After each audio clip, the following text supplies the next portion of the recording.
تو انجینئر کے جو الفاظ ہیں وہ بہرحال قابل قبول نہیں ہیں.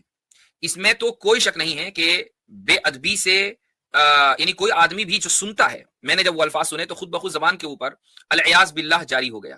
یعنی ہم رسول اکرم صلی اللہ علیہ وسلم کے لیے اس طرح کے الفاظ العیاذ باللہ کہے بغیر نہیں کہتے. تو یہ جو ایف آئی آر ہوئی ہے یہ دراصل انجینئر کی اپنی حرکتوں کا نتیجہ ہے. رکو ذرا، صبر کرو، آجا. ڈومیننس یروشلم میں ہی نہیں ہے. ٹھیک ہے، یروشلم میں اس وقت کون ہے؟ یہودی پاور میں ہے. جو یہودی حضرت عیسیٰ کو نہیں مانتے، حضرت عیسیٰ کو تو وہ دجال مانتے ہیں، حضرت عیسیٰ کو تو وہ دجال مانتے ہیں، حضرت عیسیٰ کو تو وہ دجال مانتے ہیں، حضرت عیسیٰ کو تو وہ دجال مانتے ہیں. کھورا تو اڑے کار نکل گیا. لو سامو، نہیں اب آپ دیکھیں الفاظ نہ بدلیں. ان کی ٹیچنگ کا ڈومیننس سب سے زیادہ کہاں پر ہے؟ یورپ میں اور امریکہ میں. امریکہ پروٹسٹنٹ ہے اور جو یورپ ہے وہ اس کا ایک بڑا حصہ کیتھولک ہے. ساؤتھ امریکہ میں جہاں حضرت عیسیٰ علیہ السلام کبھی نہیں گئے وہاں سب سے زیادہ کیتھولک بستے ہیں. تو بھائی حضرت عیسیٰ آئے کہاں، ڈومیننس کہاں ہے؟ تو یہ کون سا آپ کا معیار ہوا؟ آج 2.25 ارب مسلمان جیسس کرائسٹ کو اسی طرح اللہ کا پیغمبر مانتے ہیں جس طرح محمد رسول اللہ کو صلی اللہ علیہ وآلہ وسلم. ہمارے نزدیک عیسیٰ ابن مریم کا انکار کرنے والا بھی اتنا ہی بڑا کافر ہے جتنا بڑا کافر محمد رسول اللہ کا انکار کرنے والا ہے. مسلمانوں کو نکال دیں تو بتائیں کون عیسیٰ ابن مریم کو مانتا ہے؟ کوئی بھی نہیں مانتا. یہودی جو خود بنی اسرائیل سے ہیں وہ تو ان کو وہ گالیاں دیتے ہیں آج تک. ڈاکٹر اسرار صاحب ہمارے استاد رحمہ اللہ نے بیان القرآن میں وہ ساری گالیاں نکالی ہیں باقاعدہ، لیکن انہوں نے ان کی منجی نہیں ٹھوکی تھی، ورنہ ڈاکٹر اسرار کو انہوں نے ٹانگ دینا تھا کہ یہ کیا آپ کر رہے ہیں. جو یہودی کہتے ہیں نا وہ انہوں نے یہودیوں کے ریفرنس سے خود نہیں نکالی، یہ نہ سمجھیے گا، لیکن مولویوں کے حساب سے انہوں نے نکالی ہیں، کیونکہ یہ جب کافروں کے ریفرنس سے بھی آپ کو بات کریں تو کہتے ہیں انہیں کٹیاں نے. تو ڈاکٹر اسرار نے کہا کہ جی یہودی کہتے ہیں، اور وہ جس انداز میں انہوں نے کہا توبہ توبہ، یہ سن بھی نہیں سکتے. جادوگر، پاگل، ولد الحرام، ولد الزنا، دجال، پتہ نہیں کیا کیا لفظ بولے. میں ویڈیو لاواں گا انہوں دسنے واسطے کہ ڈاکٹر اسرار نے تہاڈی منڈی نہیں ٹھوکی. اج سارے ڈاکٹر اسرار دی بڑی تعریف کر دینے، خصوصاً دیوبندی. اور میرے جملے کاٹ کاٹ کے جی انجینئر صاحب نے کیا دیتا تھا وہ کیا دیتا. ایک چھوکرا دجالی فتنہ انتشاری جو نہ عالم دین ہے نہ قرآن کا قاری ہے، صرف ایک انجینئر کی ڈگری لے کر یہ اگر خلاف کعبہ میں لپٹ کے گڑ گڑا کے توبہ کرے تب بھی ان کو قتل کر دو. جو بندہ اپنے سیٹ پہ بیٹھنے سے پہلے نبی پاک کی بات کرتا ہے، جو نبی پاک کو آخری نبی مانتا ہے، کیا وہ ایسی گستاخی کر سکتا ہے؟ وہ اپنی طرف سے نہیں کہہ رہا، وہ ثابت ہے. آپ ابھی سرچ کریں ابھی نکلے گی. انجیل میں سرچ ہوا ہے کہ عیسیٰ ابن مریم سے روایت ہے کہ انہوں نے کہا کہ جب قیامت تک جو بھی نبی آئیں گے وہ سب جھوٹے ہوں گے. ان کی بات کا جواب میں قرآن کے حوالے سے دوں گا. سورہ لہب، بسم اللہ الرحمن الرحیم، تبت یدا ابی لہب و تب. اس کا اگر آپ ترجمہ پڑھو تو اللہ نے فرمایا کہ ابو لہب تمہارے دونوں ہاتھ ٹوٹ جائیں. توریت، زبور، انجیل، قرآن مجید یہ اللہ کی کتابیں ہیں. آپ جائیں آکسفورڈ میں دیکھیں کیا لکھا ہوا ہے آپ سرکار کے بارے میں. بات سنیں، آپ نبی صلی اللہ علیہ وسلم کو مانتے ہیں، آپ مسلمان ہیں. آپ میری بات نہیں سمجھے. ان کو کرسچین مانتے ہیں، ان کو ہندو مانتے ہیں. The kindness holy prophet, one man who can change human history with dialogues. Christian جو ہے نبی کو نبی نہیں مانتے، آخری نبی نہیں مانتے، وہ عیسیٰ علیہ السلام کو آخری نبی مانتے ہیں. تو قرآن پاک کہہ رہے کہ ان کی بیٹیوں سے نکاح کر سکتے ہیں. انہوں نے کہا کہ جب جو نبی کے بارے میں یہ ایمان رکھتے ہوں، میرا دین تو یہ ہے کہ جو اللہ پھر بھی کہہ رہا ہے کہ ان کی بیٹیوں سے نکاح کر لو. وہ یہ اپنا آپ کو کہہ رہے ہیں کہ اس میں گستاخی کیا ہے، وہ تو بات کوٹ کر رہے ہیں کہ آپ ظاہر سی بات ہے آخری نبی تو نہیں مانتے نا. اللہ کے کہتے ہیں کہ عیسائی کا جھوٹا کھا لو، یعنی عیسائی کے ساتھ بیٹھ کے کھا لو، مگر شیعہ کے ساتھ نہ کھاؤ. کیا شیعہ کے ساتھ رشتہ داری جائز ہے؟ کس طرح ذہن میں اندھا کر رکھا کہ وہ جو رسول اللہ کو مانتا ہی نہیں، دجال اور کذاب کہتا معاذ اللہ، دجال اور کذاب کہتا معاذ اللہ، دجال اور کذاب کہتا معاذ اللہ. اس عیسائی کے ساتھ کھاؤ جو حضور کے نام پر جان قربان کرتا.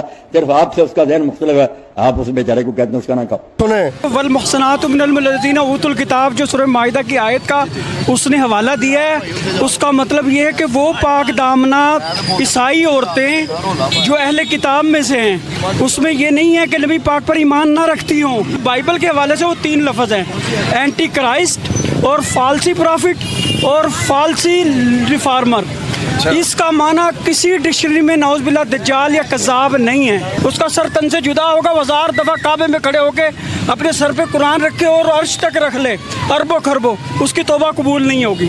جو 295C ہے نا، اس کا یہ جو پاکستان پینل کوڈ کا ہے اس میں یہ ہے کوئی بھی بندہ مسلمان ہو یا غیر مسلم ہو وہ نبی علیہ السلام کی ذات یا اعضاء یا آپ کی طرف منسوب کردہ چیزوں کو حقارت سے ظاہر کرے، وہ چاہے الفاظ سے یا اشارہ سے یا فوٹوگرافی سے یا خاکوں سے، جیسے وہ کرتے ہیں ڈنمارک وغیرہ، تو وہ بندہ چاہے توبہ کرے نہ کرے، رجوع کرے نہ کرے، اللہ کے ہاں گڑ گڑائے نہ کرائے، اس کو سر تن سے جدا ہی ہوگا۔ اس کی سزائے موت ہے، عمر قید والی انہوں نے شرک ختم کر دی تھی۔ احادیث متواتر ہیں، نبی علیہ السلام نے 20 فیصلے دیے ہیں گستاخان نبوت کے بارے میں۔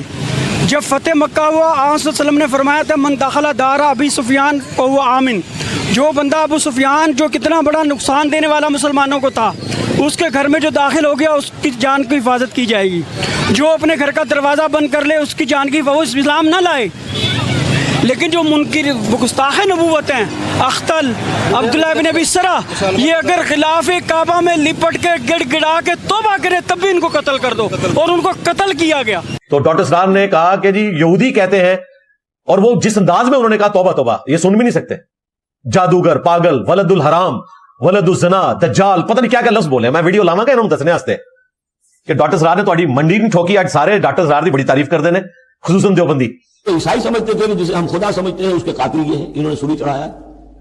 یہودی سمجھتے تھے کہ کافر جو تھا، مرتد جو تھا، جادوگر تھا، ولد الحرام تھا، ولد الزنا تھا، اسے یہ خدا کا بیٹا بنائے پھرتے ہیں۔ اب یہ اس قدر یعنی کنٹراسٹ ہے اتنی ایک دوسرے کے خلاف کہ ان کے اندر کوئی پوائنٹ آف میٹنگ ہے۔ اچھا بیٹے، اور یہ نبی علیہ السلام کا فیصلہ ہے۔ اب اس فیصلے کے بعد کوئی خلافہ راشدین، کسی صحابی، کسی تابعی، کسی بچے بات کو سمجھیں، بچے بات کو سمجھیں بیٹے، یہ بڑا اہم ٹاپک ہے۔ وہ یہ کہہ رہے ہیں کہ تمام علماء کا ایک متفقہ ایک فیصلہ ہے 295 اگر نعوذ باللہ کسی کی کتاب میں لکھا ہے یا کسی نے منہ سے بولے، اگر ہم وہ کہہ رہے ہیں بیٹے اگر کسی کی کتاب میں لکھا بھی ہوا ہے، فور ایگزامپل نعوذ باللہ میرے منہ میں خاک، تو وہ کہہ رہے ہیں بیٹے اس کو پڑھنا بھی گناہ، اس کو بتانا بھی گناہ، اس کو ظاہر کرنا بھی گناہ۔ انجینئر صاحب اپنے اس بیان پر معافی مانگ لیتے ہیں، تو بینگ اے مسلم معافی ملنی چاہیے؟ نہیں ملے گی نا۔ شرعاً نبی صلی اللہ علیہ وسلم نے فرمایا کہ اگر وہ خلاف کعبہ سے لپٹ کر جو گستاخ نبی ہیں، نبی علیہ السلام میں خود فیصلہ ہے، اور وہ صحابی ہوتے، اگر نبی پاک ان کو معاف کر دیتے، نبی پاک نے فرمایا اختل، اکرمہ بن ابی جہل، عبداللہ بن ابی سرا، یہ نام ہیں، یہ موجود ہیں بخاری مسلم وغیرہ میں۔ اور کعب بن اشرف کو تو نبی علیہ السلام خود مروایا اپنے سامنے کہ جاؤ اس کو مارو، یہ گستاخی نبوت کرتا ہے۔ نہیں، اب آپ ہی کے ایک عالم ہیں، وہ میں نام نہیں ان کا جانتا، انہوں نے بھی وہ جو انجینئر نے الفاظ بولا ممبر پر کھڑے ہو کے وہ الفاظ کو دہرا دیا ہے، اب کیا ان کے ساتھ بھی یہی ہونا چاہیے؟ نہیں، اس کا طریقہ یہ ہے کہ دیکھیں جب ہم نے کسی مجرم کو سزا دلوانی ہے نا، تو ہم کیسے دلوائیں گے؟ اس کو ہمیں نقل کرنا پڑے گا، فلاں بندے نے یہ گستاخی کی ہے، اپنی نسبت سے نہیں، فلاں بندے میں۔